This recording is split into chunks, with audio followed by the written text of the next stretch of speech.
आज 2400 साल बाद भी जब नेता भ्रष्टाचार से घिरे होते हैं, जब देश को एक नई दिशा या आपत्ति से निकलने की जरूरत होती है, जब स्टूडेंट्स यूपीएससी या एडमिनिस्ट्रेशन की तैयारी करते हैं, जब मैनेजर्स कॉर्पोरेट वर्ल्ड में स्ट्रैटेजी बनाते हैं, तो सब कहीं ना कहीं चाणक्य नीति उनके विचार और अर्थशास्त्र की ओर मुड़कर देखते हैं। उनकी नीति यूनिवर्सल थी, पर क्या हम उनका अखंड भारत वापस पूरा कर पाएंगे? नमस्कार दोस्तों, मैं हूं आप सबके साथ एंकर कशिश, और आज जिस महान व्यक्ति के बारे में चर्चा करने जा रहे हैं, वो कहा करते थे, मैं किसी राजा का बेटा नहीं था, ना मेरे पास सेना थी, ना राजपत्र, लेकिन मेरे पास था ज्ञान, और ज्ञान ही मेरा अस्त्र बना। आचार्य चाणक्य जी। वक्त के पन्नों में कुछ नाम सदियों तक गूंजते हैं। ना वो राजा थे, ना सेनापति, वो थे कलम के सिपाही, नीति के महागुरु और राष्ट्र के रचयिता। ऐसे ही एक महान व्यक्ति थे आचार्य चाणक्य जी, जिन्हें हम चाणक्य कहते हैं। उनका असली नाम था विष्णुगुप्त। कुछ कथाओं में उन्हें कौटिल्य भी कहा गया है। ये कहानी है उस ब्राह्मण बालक की जिसका जन्म किसी ऐसे युग में हुआ था जहां भारत बिखरा हुआ था, लेकिन जहां से एक अखंड राष्ट्र का सपना उठा। चाणक्य गुरुजी का जन्म लगभग 375 बीसीई के आसपास हुआ, यानी आज से लगभग 2400 साल पहले।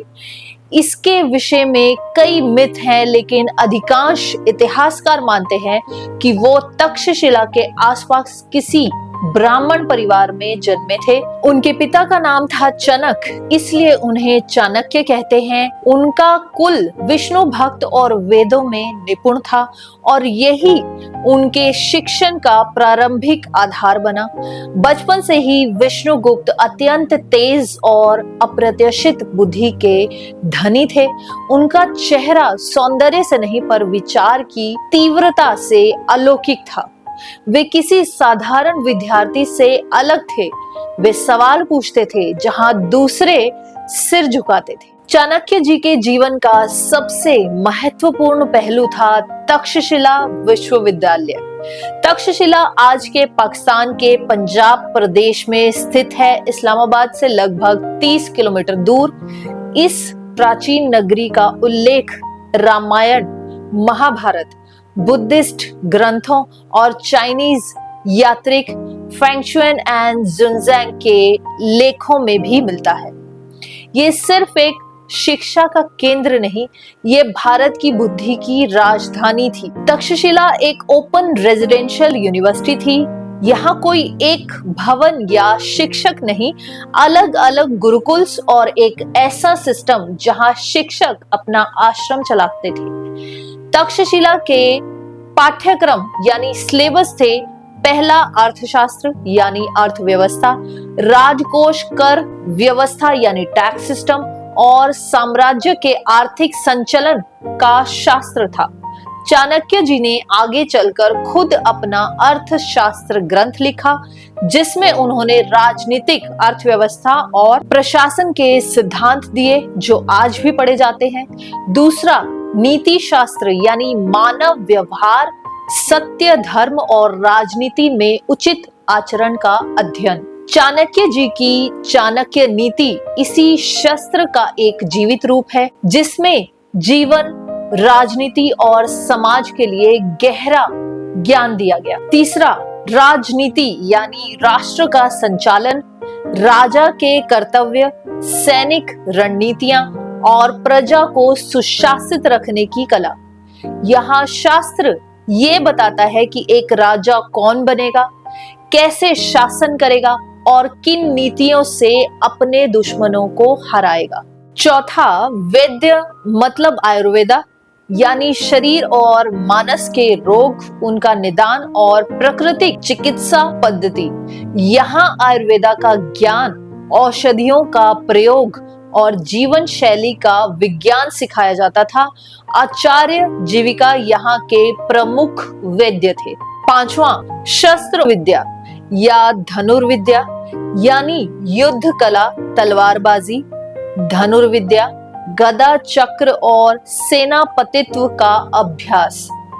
छात्रों को ये सिखाया जाता था कि एक शास्त्री और योद्धा दोनों बन सकें शस्त्र और शास्त्र के साथ। वेद वेदांग यानी ऋग्वेद, सामवेद, यजुर्वेद और अथर्ववेद का अध्ययन, साथ ही छंद मतलब स्टैंजा, राइटिंग, व्याकरण मतलब ग्रामर, निरुक्ता मतलब शब्दों की उत्पत्ति, वेद में उनका मतलब और शिक्षा और ज्योतिष जैसे वेदांग भी वेद वेदांग के मूल आधार थे। धर्म ज्ञान और संस्कार, सातवां और आखिरी खगोल विज्ञान यानी एस्ट्रोनॉमी, ग्रहों, नक्षत्रों और समय ज्ञान का अध्ययन, और गणित यानी मैथमेटिक्स, संख्या यानी न्यूमेरिकल मैथ, रेखा गणित यानी लाइन मैथ्स, बीज गणित यानी अलजेब्रा, ये आगे चलकर आर्यभट्टा जैसे महापुरुषों की भूमिका बनी। तक्षशिला में भारत के प्रत्येक कोने से छात्र आते थे, जैसे गंधार यानी आज का कंदहार, कंबोज यानी आज का नॉर्थ ईस्ट अफगानिस्तान पाकिस्तान, मगध यानी आज का बिहार, वत्स यानी आज का उत्तर प्रदेश, अवंती यानी आज का मध्य प्रदेश, कश्मीरी यानी आज का पूरा जम्मू कश्मीर और लद्दाख, और मद्रे राज्य यानी आज का हरियाणा और पंजाब। सोचिए, चाणक्य जी का बचपन 2500 साल पहले ऐसी यूनिवर्सिटी के वातावरण में निकला जहां भारत हजारों सालों से गणित, एस्ट्रोनॉमी जैसी स्टडीज के बारे में जानता था, और भारत एक ऐसी जगह थी जहां संवाद, वाद विवाद और तर्क की परंपरा तक्षशिला जैसी यूनिवर्सिटीज सिखाती थी। तक्षशिला पे मैं अलग से एक एपिसोड करूंगी। अभी चलते हैं चाणक्य जी पर वापस। चाणक्य गुरुजी दूसरे बच्चों से बिल्कुल अलग थे। जब उनके दोस्त खेल रहे होते थे तो वो छोटी राजनीति की चालें बना रहे होते थे। उनकी आंखों में भारत था, एक अखंड राष्ट्र, एक न्याय प्रधान राज। एक बार उनके गुरु ने पूछा, तुम बड़े होकर क्या बनना चाहोगे? उनका उत्तर था, मैं ऐसा राजा नहीं बनना चाहता जिसे सेना की जरूरत हो। मैं ऐसी नीति बनाना चाहता हूं जहां राजा इतना नीतिवान हो कि दुश्मन 1000 बार सोचे आक्रमण करने से पहले। बचपन में वे अपने पिता के साथ वेद पाठ और छोटी उपनिषदों की चर्चा करते थे। उनके पिता चनक उन्हें महाभारत की राजनीतिक चालाकियां और ऋग्वेद की राजनीति से जुड़े मंत्रों का ज्ञान देते थे।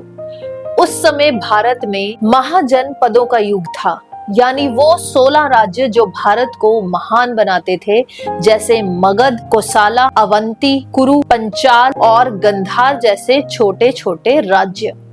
अपने विद्यार्थी जीवन के अंतिम चरणों में विष्णुगुप्त ने तक्षशिला के अलग अलग आचार्यों के साथ सीखना शुरू किया। वेदों का ज्ञान उन्होंने आचार्य कात्यायन जी से लिया। राजनीति और नीति की मूल बातें उन्होंने आचार्य शंभूक जी से सुनी। तर्क और न्याय का अभ्यास किया आचार्य रक्षस जी से।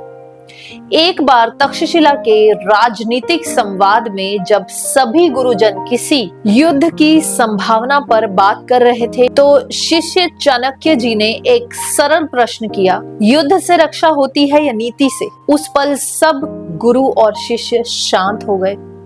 गुरुओं ने माना ये लड़का एक दिन राष्ट्र बनाएगा। चाणक्य जी ने तक्षशिला के पथ पर चलते हुए एक सपना देखा, एक ऐसा भारत जो जुड़ा हुआ हो, जहां नीति, न्याय और ज्ञान से शासन हो, जहां राजा सेवक हो और नीति धर्म हो।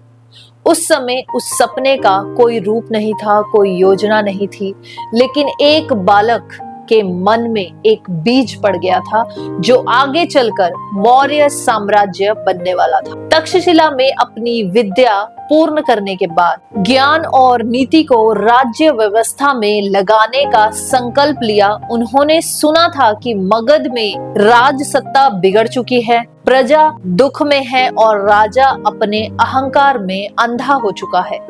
मगध में नंद वंश का शासन था, जहां धनानंद राजा थे, जिसका दुराचार और अहंकार जनता के लिए कष्ट का कारण बन चुका था। मगध, जिसे सोने की चिड़िया भी कहा जाता था, उस समय भारत का सबसे शक्तिशाली महाजनपदों में से एक था। उसकी राजधानी थी पाटलिपुत्र, जो गंगा के किनारे राजनीतिक रूप से घिरा हुआ नगर था। यहाँ के राजा धनानंद, नंद वंश का अंतिम और अत्यंत अहंकारी शासक, के पास धन था, सेना थी और संपत्ति थी, लेकिन उसके पास नहीं था जनता का सम्मान, ज्ञान का मूल्य और न्याय का दृष्टिकोण। और इस समय में दूसरी ओर अलेक्जेंडर द ग्रेट या सिकंदर के नाम से, जिन्हें हम भारत में जानते हैं, भारत के द्वार पर आ रहे थे। अलेक्जेंडर पर्शिया, इजिप्ट और बेबीलोन पर कब्जा करने के बाद भारत के उत्तर पश्चिम प्रदेश की ओर कदम बढ़ा रहे थे। चाणक्य जी ने इस खतरे को महसूस किया और ये समझा कि जब तक भारत बिखरा रहेगा तब तक कोई भी विदेशी शक्ति उसे अपने वश में कर सकती है।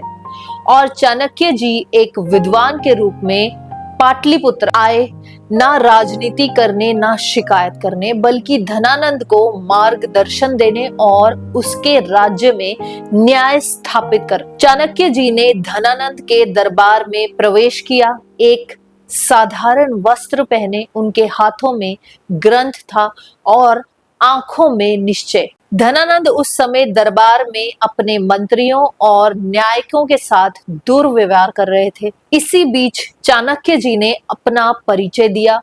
मैं विष्णुगुप्त तक्षशिला से आया हूँ। मैं आपका हितचिंतक यानी शुभचिंतक हूँ और भारत का भविष्य देख सकता हूँ। आपके राज्य में विकार आया है यानी डिसऑर्डर, और यदि आप अपनी नीति में परिवर्तन नहीं लाएंगे तो ये साम्राज्य टिक नहीं पाएगा। धनानंद ने हंसकर कहा, एक भिक्षु जैसा दिखने वाला ब्राह्मण मुझे नीति सिखाएगा? तुम जैसे लोगों की जगह यहाँ नहीं। तुम जाओ और किसी गुरुकुल में उपदेश दो।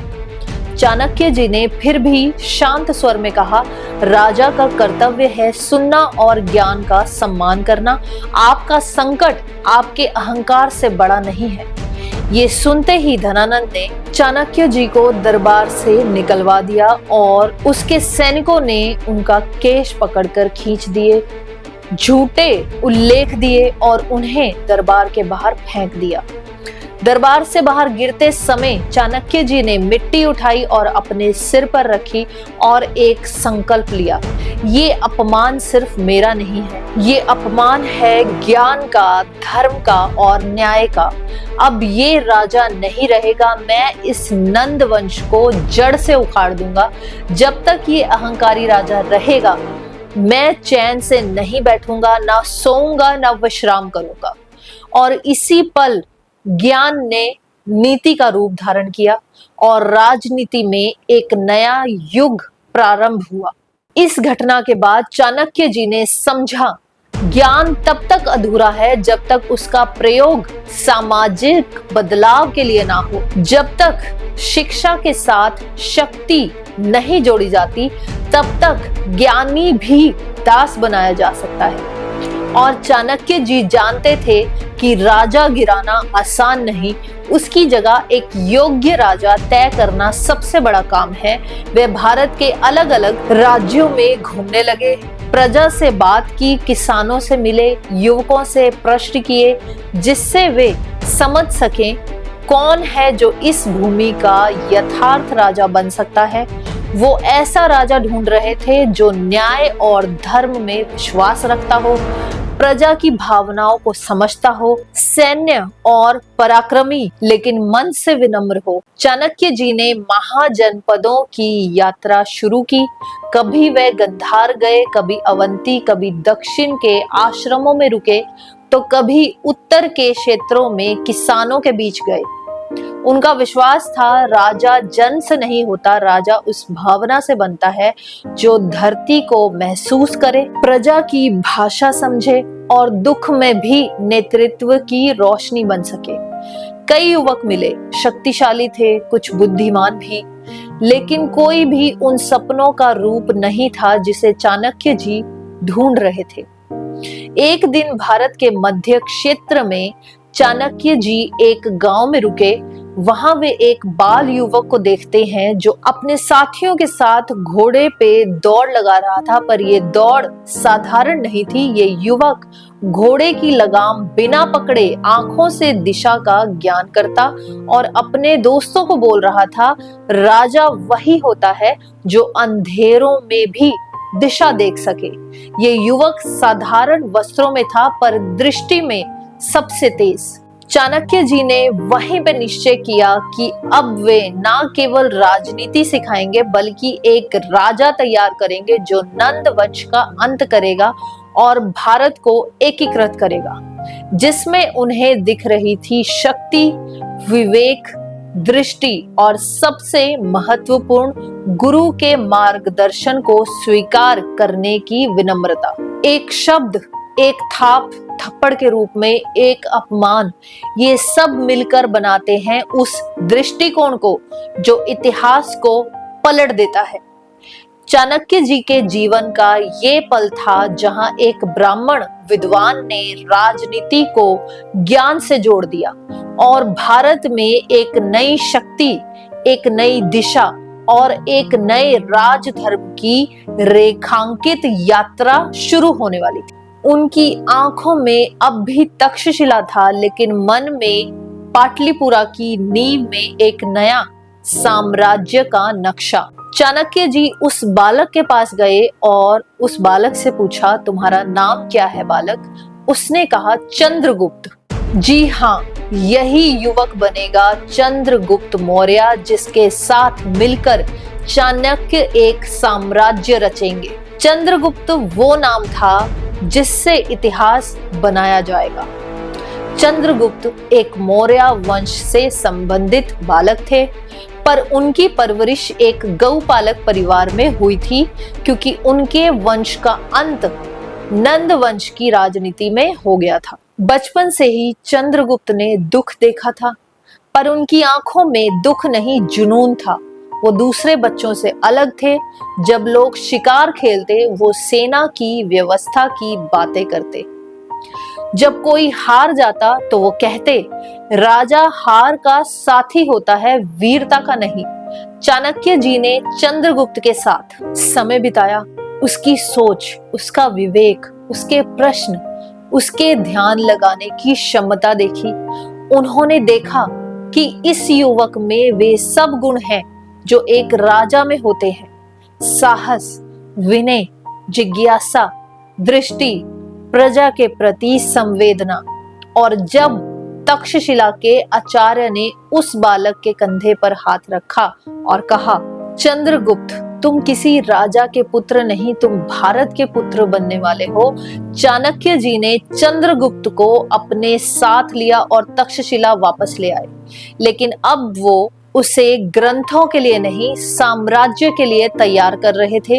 उन्होंने चंद्रगुप्त को ये सब सिखाया: नीति और दर्शन यानी राज्य का संचालन, नीति शास्त्र, व्यवहार और दुश्मन की चाल को समझना, रणभूमि का ज्ञान यानी धनुर्विद्या, सेनाओं की योजना, समय पर निर्णय लेना, मनोबल और आध्यात्मिकता यानी अहंकार से मुक्त रहना, अंतर्दृष्टि यानी मन की बात समझने की दृष्टि, राज्य धर्म के लिए त्याग की भावना। एक युवक जो कभी गौ चराता था, अब शब्द, शस्त्र और संकल्प का सम्मेलन बन रहा था। चाणक्य जी ने चंद्रगुप्त में एक राजा के गुणों के संस्कार डाले और चंद्रगुप्त ने अपने गुरु को राजगुरु के रूप में अपनाया। ये जोड़ी बन गई भारत की पहली और सबसे महान किंग मेकर किंग की जोड़ी, जहां एक गुरु था जो सपना देखता था और एक शिष्य था जो उसे साकार करता था। जब चंद्रगुप्त की शिक्षा पूरी हुई, तब चाणक्य जी ने उसके साथ बैठकर एक नीति बनाई। नंद वंश को कैसे गिराना है, कैसे सेना बनानी है, कैसे राज्यों को जोड़ना है। उन्होंने कहा, ये युद्ध लोह, खून और अस्त्र से नहीं, बुद्धि से जीतना है। और आप चंद्रगुप्त मेरा शिष्य नहीं, अब मेरा योद्धा है। चाणक्य जी ने समझा, एक राजा बनना सबसे बड़ा युद्ध होता है, लेकिन उससे चलाना उससे भी बड़ी तपस्या। अब सब कुछ तैयार था। चंद्रगुप्त राजा बनने के लिए और चाणक्य जी अपनी शपथ पूर्ण करने के लिए। और अब धनानंद के साम्राज्य के विरुद्ध युद्ध के शंख सुनाई देने लगे। जैसे मैंने पहले भी कहा, चाणक्य जी जानते थे कि मगध साम्राज्य बल से नहीं, नीति से गिराया जा सकता है। उनका पहला कदम था छोटे राज्यों को एक साथ लाना। उन्होंने चंद्रगुप्त के साथ मिलकर भारतीय महाजनपदों में समर्थन बनाना शुरू किया। यहाँ शुरू होती है चाणक्य नीति, जिसे आज के सरकारी, आम आदमी, बिजनेसमैन सब इस्तेमाल करते हैं और गुरु चाणक्य जी का नाम अमर है। चाणक्य जी ने सबसे पहले मगध के विरोधियों का गठबंधन बनाना शुरू किया। दूसरा, उन्होंने आग में घी डालने का काम किया, मतलब जो धनानंद के प्रजा पहले से ही परेशान थी, उसे विरोध के रूप में धनानंद के खिलाफ प्रेरित किया। तीसरा, उन्होंने चंद्रगुप्त के साथ मिलकर सेनाएं तैयार की, लेकिन ओपन अटैक से पहले गुरिल्ला स्ट्रैटेजी इस्तेमाल की। छोटा और सबसे महत्वपूर्ण, इंटेलिजेंस गैदरिंग, यानी पूरे पाटलिपुत्र में जासूसों का जाल बिछा दिया। चाणक्य जी का कहना था, अगर राजा के बारे में सब कुछ तुम्हें पता है और राजा तुम्हें ना जाने, तो तुम विजय के आधे रास्ते पर हो। कुछ सीमाओं पर छोटी छोटी सेनाओं के साथ हमला करना शुरू किया, लेकिन धनानंद के सैनिक बल और धन शक्ति के सामने उन्हें शुरू में हर बार हार मिल रही थी। ये सब देखकर चंद्रगुप्त उदास हो जाते थे, लेकिन चाणक्य जी ने उसे समझाया, ये युद्ध नहीं, सीख थी। साम्राज्य की स्थापना में हर हार एक हथियार होता है, अगर उससे समझा जाए। उन्होंने चंद्रगुप्त को एक और कदम पे पहुंचा दिया। उसके मन में शंका नहीं, अब और पक्का दृष्टिकोण था। इस बीच चाणक्य जी ने अपने जासूस व्यवस्था यानी स्पाई नेटवर्क को और स्ट्रॉन्ग किया। जैसे धनानंद की बिखरी हुई सेना के सैनिक, उसके राजमहल के सेवक, बाजार और राजमहल के व्यापारी और धनानंद के दुश्मन, ये सब एक एक करके धनानंद के दरबार के अंदर के हालात चाणक्य जी तक पहुंचाते रहे। चाणक्य जी हार के बाद समझ गए थे, राजगद्दी को गिराने के लिए उसकी जड़ तक पहुंचना होता है, और जड़ हमेशा व्यक्ति के मन और उसके डर के बीच होती है। चाणक्य जी ने अपनी नीतियों से पाटलिपुत्र को घेर लिया था और एक रात आक्रमण कर दिया। चंद्रगुप्त की सेना ने 3 दिशाओं से पाटलिपुत्र पर हमला किया। रात के अंधेरे में चाणक्य के जासूसों ने महल के द्वार खोल दिए। ये सब देखकर नगर के लोग, जो पहले ही धनानंद से परेशान थे, वो भी विरोध में शस्त्र उठाने लगे। दूसरी ओर चंद्रगुप्त ने अपने बल और वीरता से धनानंद के मुख्य सेनापति को युद्ध में हरा दिया और फिर धनानंद को उसके महल में घेर लिया। जब धनानंद चाणक्य जी के सामने आया, उसने कहा, तुमने एक साम्राज्य गिरा दिया है, क्या तुम इसे चला पाओगे? चाणक्य जी ने शांत स्वर में कहा, मैं राजा नहीं, राज्य धर्म बनाता हूँ, और अब राजा वो होगा जिसे प्रजा चाहती है, चंद्रगुप्त मौर्य। कई कथाओं के अनुसार धनानंद ने आत्मसमर्पण किया। कुछ कथाएं कहती हैं कि उसे वनवास दिया गया, पर इतिहास ये मानता है कि उस दिन मगध का अध्याय समाप्त हुआ और मौर्य युग का प्रारंभ। चंद्रगुप्त मौर्य का राज्य अभिषेक हुआ और चाणक्य जी बने राजगुरु, मंत्री और मार्गदर्शक। उन्होंने मगध के बाद अवंती, कलिंगा, पंजाब, सिंध, कर्नाटका तक का क्षेत्र जोड़ दिया। चाणक्य जी की नीतियों समझ ने भारतीय इतिहास में पहली बार अखंड भारत का निर्माण किया, जिसका सपना आज हम सब देखते हैं। चाणक्य जी ने चंद्रगुप्त में वो सब क्वालिटीज डाली जिसे आज हम गुड गवर्नेंस कहते हैं। चाणक्य जी ने सिर्फ व्यवहारिक राजनीति नहीं सिखाई, उन्होंने एक ग्रंथ लिखा, अर्थशास्त्र, जो आज भी हार्वर्ड से लेकर राष्ट्रपति भवन तक पढ़ा जाता है। चाणक्य नीति के 7 रहस्य। पहला राज्य व्यवस्था, दूसरा कर नीति, तीसरा व्यापार और अर्थव्यवस्था, चौथा स्पाइंग टेक्निक्स, पांचवा रणनीति, छठा धर्म और राज्य के संबंध, सातवां प्रजा के हक और कर्तव्य।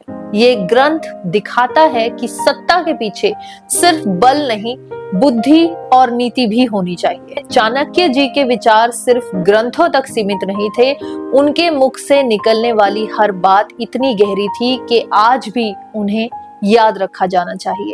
चाणक्य जी कहते थे, जो व्यक्ति समय और सामर्थ्य का सही उपयोग करता है वही सच्चा विजेता होता है। नारी की सुरक्षा ही सभ्यता का प्रमाण होता है।